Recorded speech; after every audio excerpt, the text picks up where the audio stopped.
Welcome back to Kick and Flavor. Got some dope content for you today. Got some good sneaker information. We're going to talk about the Nike Air Zoom generation. All right, the first LeBrons, they will be retro this year. I think this is going to become a trend. I think Nike is going to start releasing way more LeBron retros. We're going to get into that, and we're going to talk about this wolf gray colorway that we'll be releasing this year. All right, we also going to talk about the Air Jordan 1 Low OGs. We seen a lot of these. We seen how successful the Travises were. We seen the Dornbacher lows. We got some lows coming out this year, some black toes and some sales that I want to get into. I think that Air Jordan 1 Low OG, I think they're about to be a renaissance, and I think those are going to be a very hot shoe for 2023. Now, we also going to talk about SEAFOAM and the Craft, the two Air Jordan 4s. Now, there's been a couple shot drops since they released. We're going to go back. We're going to take a look at that release. A lot of these times when we have these big releases and we have these numbers and these charts that we go by, we can't tell the performance of these shoes a couple days, a couple weeks after. We got to wait a couple months. So that's what we're doing. We're going to go back. We're going to look at the Crafts. We're going to look at the SEAFOAM, and we're going to see if their numbers actually held up to the projections, and we're going to see the cost of them right now and what people are paying for them today, all right? And we also going to talk about the skate specifications for these Air Jordan 4, the Pine Green and SBs. This is going to be one of the biggest releases of the year. This is going to be one of the biggest Jordans of the year. The resale is going to be crazy. We've seen the official images. We've seen the official colorway. We know everything about this shoe. The only question a lot of people was having was, why is it an SB? We got those specifications, and we're going to dive right into it. Now, if you enjoy this information, if you find it entertaining or you find the information useful, help the channel grow. Like, share, subscribe. Help the channel grow. Let's get into the sneaker content now. Alright, now let's talk about the LeBron Air Zoom generation. Alright, the gray colorway is set to release April 8th, and the retail price is going to be $190. Now, I talked about the Air Zoom generation, or the AZG. I've talked about it before. I think this is the perfect shoe to retro for LeBron. I think this is going to be the start of his retro phase. I think this is going to be one of the main shoes that Nike wants to put out there to retro, as far as starting the LeBron James retro shoe legacy. I don't know if it's going to reach Jordan. I don't think that he's concerned about that. I think that he's concerned about cementing his place in the shoe legacy. He has a lot of bangers. He has a lot of grails, but the retros is really going to show how big his legacy is going to be in the shoe game. When you can go back to your old shoes and Nike's putting money into them and releasing different colorways of your retro shoes, that's going to say a lot about your shoe legacy. And in my opinion, these are the perfect shoes for that. The silhouette is perfect. It fits what's going on now. It's big, it's blocky, it looks kind of futuristic. If you heard me talk about these shoes before, I always like to say they're ahead of their time. I agree with that 100%. I think this is going to be one of the top retros in LeBron's resume, in the LeBron category. The AZG is a shoe that people love. They loved it for a long time. It's the first LeBron. It's a nice way to start off your shoe legacy. It could be a classic silhouette, and it could have grail colorways, man. So let me know what y'all think about these Nike AZGs, man. Are y'all gonna be getting these in April? Alright, man, so we're gonna take it back a little bit for this segment, man. Let's talk about the Crafts and the SEAFOAMs, man. I'm sure y'all familiar with these Air Jordan 4s. There was a lot of hype. It was a lot of news. It was a lot of rumors and things surrounding these shoes. They were both big releases. They were both heavily anticipated shoes. Now, both of these shoes were released in early February.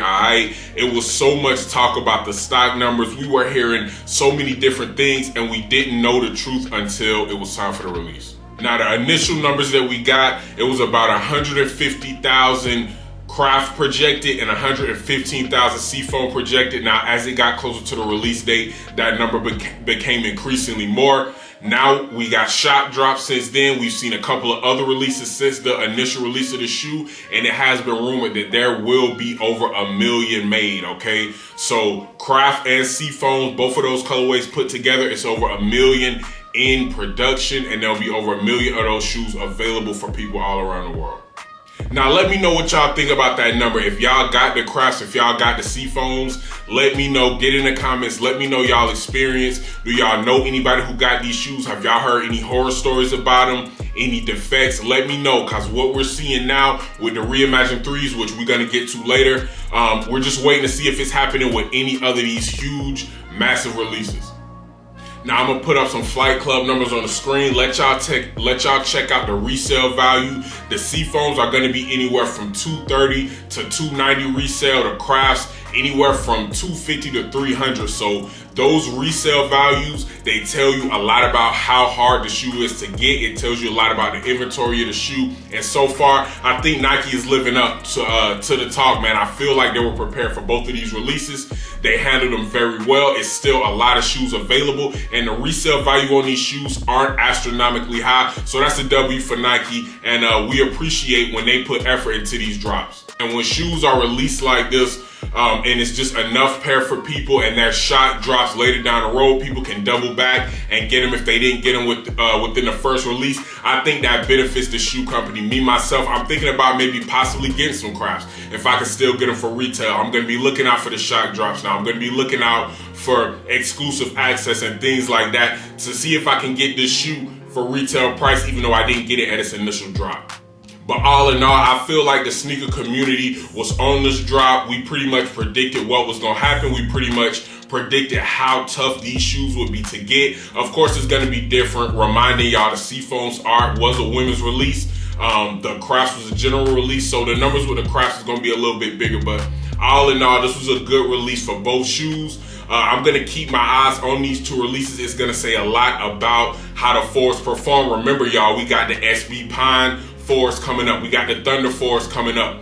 We have the Olive Canvas fours coming up. We got the Red Cement fours coming up. So we got a lot of fours coming up. We can take a look at this Craft release, at the SEAFOAM release, two big releases of the year, two big early four releases. We can take a look at these numbers, these sale projections, the stock numbers, and it'll let us know a little bit about the fours that we got coming in the future, man. What's y'all favorite fours that's releasing this year? Let me know what y'all think about these SEAFOAMs and Crafts. We're going to keep a track of this. We're going to keep an eye on this. Any numbers that I get about the sales, about the projections of any of these fours will be right here on Kick and Flavor.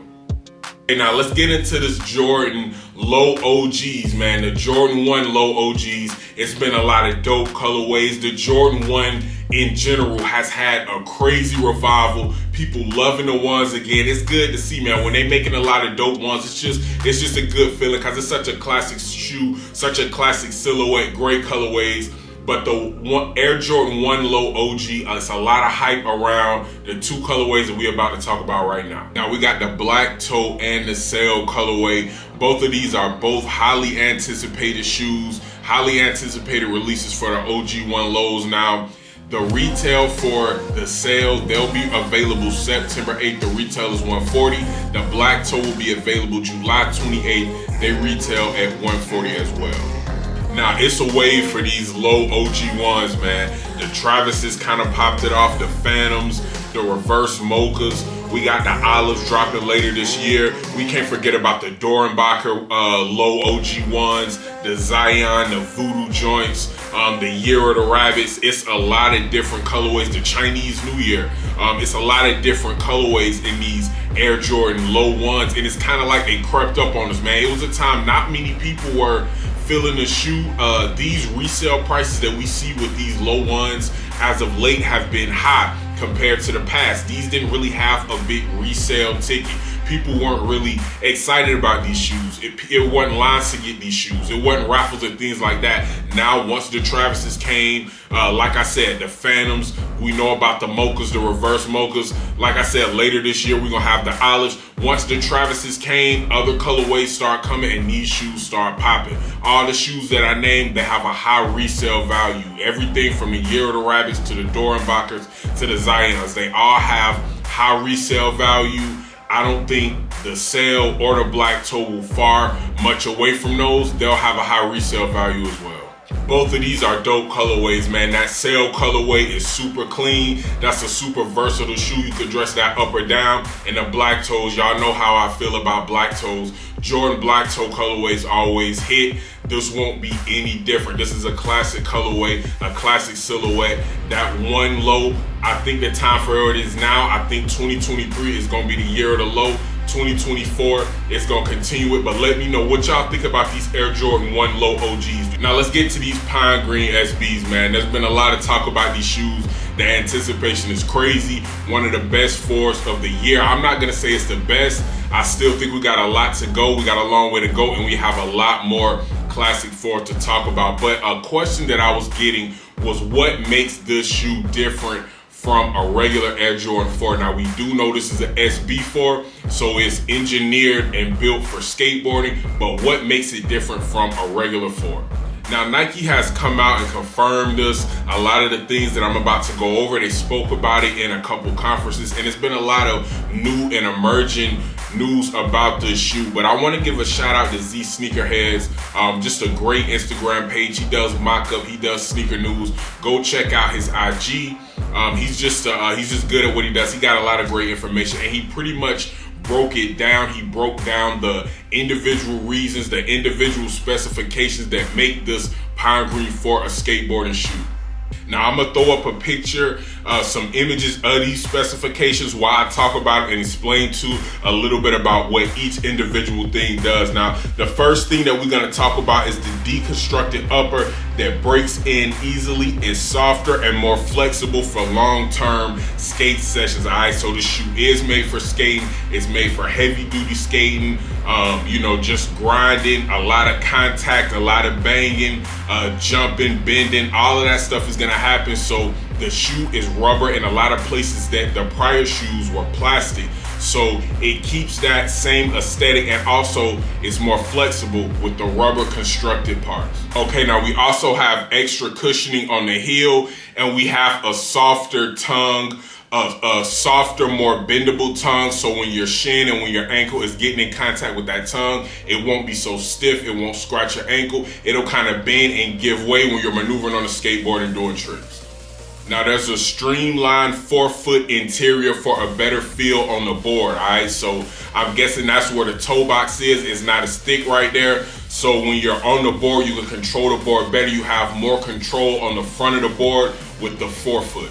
And lastly, we got the gum on the outsole, and that is for traction. I remember the first time I seen the mock-ups with the gum bottoms, I was wondering, is that for traction? Come to find out, that is the case. Those are for traction on the board. You can see there at pivotal points where your foot locks in with the board. So that gum bottom is for traction. It also looks dope, man. It just looks dope with the green, with the white, with the gray.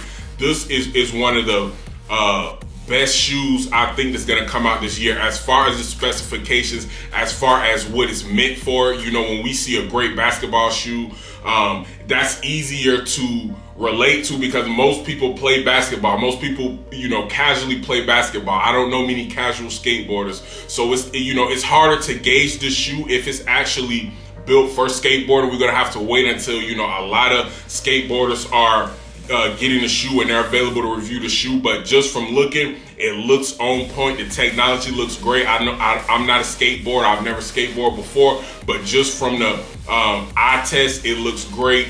All of the things that make this a skateboarding shoe, the actual aesthetics actually look pleasing to the eye. So the basketball fans gonna love it. The skateboarders gonna love it. It's just a dope shoe. This is a big release, y'all. It's gonna be available in general release March 21st.